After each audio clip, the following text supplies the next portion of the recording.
Selamat datang dan selamat datang kembali di channel Harian Dani. Semoga sehat selalu. Mohon jangan lupa subscribe, like, dan share jika video ini bermanfaat.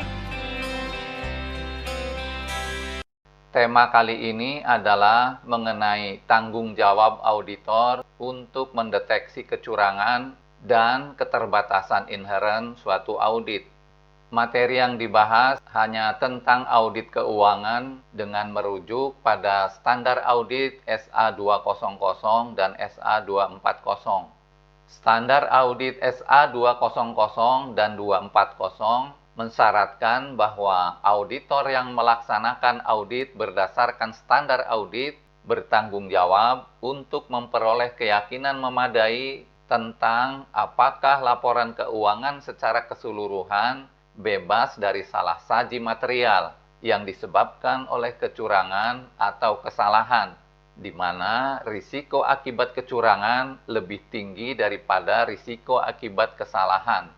Kecurangan adalah suatu tindakan yang disengaja oleh satu atau lebih individu yang menggunakan tipu muslihat, sedangkan kesalahan adalah tindakan yang tidak disengaja. Keyakinan memadai merupakan suatu tingkat keyakinan tinggi. Keyakinan tersebut diperoleh ketika auditor telah mendapatkan bukti audit yang cukup dan tepat untuk menurunkan risiko audit ke tingkat rendah yang dapat diterima. Namun, keyakinan memadai bukan merupakan suatu tingkat keyakinan absolut karena terdapat keterbatasan inheren dalam audit, di mana bukti audit yang diperoleh sebagian besar bersifat persuasif, bukan konklusif. Karena ada keterbatasan inheren dalam audit, maka selalu ada risiko yang tidak terhindarkan bahwa beberapa kesalahan penyajian material dalam laporan keuangan mungkin tidak akan terdeteksi, walaupun audit telah direncanakan dan dilaksanakan dengan baik berdasarkan standar audit. Auditor tidak dapat mengurangi risiko audit sampai nol atau sampai tidak ada sama sekali. Oleh karena itu, sebagian risiko deteksi akan selalu ada. Tentunya, keterbatasan inheren suatu audit bukan merupakan pembenaran bagi auditor untuk menerima bukti audit yang kurang meyakinkan. Keterbatasan inheren atau keterbatasan bawaan suatu audit dipengaruhi setidaknya oleh 3 hal. Yang pertama, sifat pelaporan keuangan. Penyusunan laporan keuangan melibatkan pertimbangan manajemen dalam menerapkan ketentuan dalam kerangka pelaporan keuangan yang berlaku bagi entitas sesuai dengan fakta dan kondisi entitas yang bersangkutan.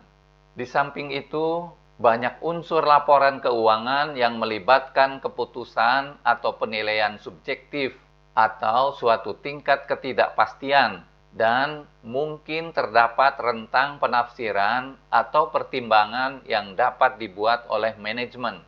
Sebagai konsekuensinya, sebagian unsur laporan keuangan memiliki tingkat variabilitas inheren yang tidak dapat dieliminasi dengan menerapkan prosedur audit tambahan. Sebagai contoh, hal yang berkaitan dengan estimasi akuntansi tertentu. Meskipun demikian, auditor harus memberikan pertimbangan khusus tentang kewajaran estimasi akuntansi dalam konteks kerangka pelaporan keuangan yang berlaku dan pengungkapan yang terkait, serta aspek kualitatif praktik akuntansi entitas, termasuk adanya kemungkinan keberpihakan dalam pertimbangan manajemen. Yang kedua, sifat prosedur audit. Terdapat keterbatasan kemampuan auditor untuk memperoleh bukti audit, baik secara praktik maupun secara legal. Sebagai contoh, terdapat kemungkinan bahwa manajemen atau pihak lain tidak memberikan informasi yang lengkap yang relevan dengan penyusunan laporan keuangan atau yang telah diminta oleh auditor. Oleh karena itu, auditor tidak dapat memastikan kelengkapan informasi meskipun auditor telah melakukan prosedur audit untuk memperoleh keyakinan bahwa semua informasi yang relevan telah diperoleh. Fraud mungkin dibuat rumit dan terorganisasi dengan rapi yang dirancang untuk menutupi kecurangan tersebut. Oleh karena itu, prosedur audit yang digunakan untuk mengumpulkan bukti audit mungkin tidak efektif untuk mendeteksi kesalahan penyajian yang diakibatkan oleh kecurangan tersebut. Sebagai contoh, kolusi untuk memanipulasi dokumentasi yang dapat mengakibatkan auditor yakin bahwa bukti audit adalah sah, padahal kenyataannya tidak sah. Auditor tidak terlatih untuk menjadi pakar dalam pembuktian keaslian dokumen. Audit bukan merupakan suatu investigasi resmi atas dugaan pelanggaran atau penyimpangan. Oleh karena itu, auditor tidak diberi kekuasaan hukum khusus, seperti kekuasaan untuk melakukan penggeledahan yang mungkin diperlukan untuk suatu investigasi. Yang ketiga, kebutuhan agar audit dilaksanakan dalam jangka waktu dan biaya yang wajar.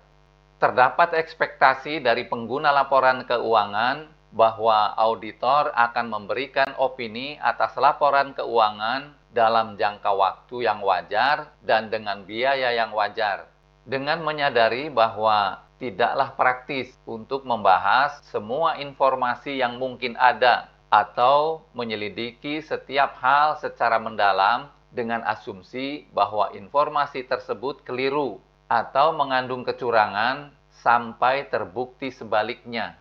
Namun demikian, kesulitan, keterbatasan waktu, atau keterbatasan biaya tidak dengan sendirinya menjadi dasar yang sah bagi auditor untuk menghilangkan prosedur audit yang tidak ada alternatifnya atau puas dengan bukti audit yang kurang meyakinkan. Perencanaan yang tepat membantu menyediakan waktu dan sumber daya yang cukup untuk pelaksanaan audit. Tetapi tidak dapat dipungkiri bahwa keterbatasan waktu dan biaya dapat mempengaruhi kualitas dan nilai informasi yang dihasilkan. Hal ini diakui dalam kerangka kerja pelaporan keuangan. Sebagai konsekuensinya, auditor harus merencanakan audit dengan sebaik-baiknya sehingga audit dapat dilaksanakan secara efektif.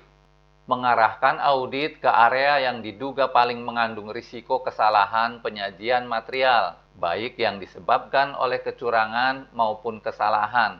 Auditor harus memiliki suatu basis untuk mengidentifikasi dan menilai risiko kesalahan penyajian material pada tingkat laporan keuangan dan tingkat asersi melalui pelaksanaan prosedur penilaian risiko.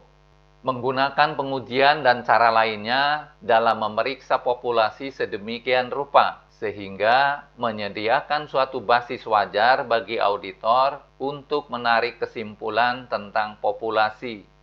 Sampai di sini dulu, jangan lupa subscribe, like, dan share.